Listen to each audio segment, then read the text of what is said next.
National Herald case में जारी ED की जांच के दौरान यंग इंडिया के दफ्तर को सील किए जाने के बाद कांग्रेस लीडर राहुल गांधी ने अपना सख्त रद्द-ए-अमल का इजहार किया। राहुल ने मीडिया से बात करते हुए वाज़ेह तौर पर कहा कि हम वज़ीर-ए-आज़म नरेंद्र मोदी से डरते नहीं हैं, उन्हें जो करना है कर लें। हमारा काम आइन की हिफाजत के लिए लड़ना है, मुल्क की इज्जत के लिए लड़ना है। ये जंग जारी रहेगी। राहुल ने कहा कि अब सत्याग्रह नहीं, अब जंग होगी। राहुल गांधी ने इस दौरान बीजेपी पर तीखा हमला किया। राहुल ने कहा कि भागने की बात हम नहीं, वो कर रहे हैं। ना हम डरने वाले हैं और ना ही भागने वाले। मेरा काम मुल्क की हिफाजत करना है और करता रहूंगा। देखिए, आप नेशनल हेराल्ड की बात कर रहे हैं। जी।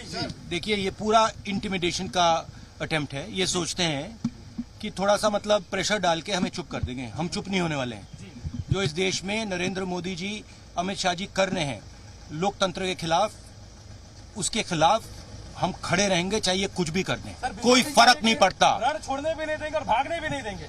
मतलब बीजेपी संबित पात्रा कह रहे हैं कि भागने नहीं देंगे और रण की बात कर रही है, लड़ाई की बात कर रही है कांग्रेस पार्टी। भागने की कौन बात कर रहा है? भागने की वो बात कर रहे हैं। देखिए, सुनिए बात, हम इंटिमिडेट नहीं होंगे। हम नरेंद्र मोदी से नहीं डरते हैं। समझ गए बात? कर लें जो करना है, कुछ फर्क नहीं पड़ेगा। जो हमारा काम है, जो सुनिए बोलने दीजिए, ठीक है? जो मेरा काम है, देश की रक्षा करना, लोकतंत्र की रक्षा करना, देश में जो हार्मनी है उसको मेंटेन करना, वो मैं करता रहूंगा। ये कुछ भी कर लें, कोई फर्क नहीं पड़ता। धन्यवाद।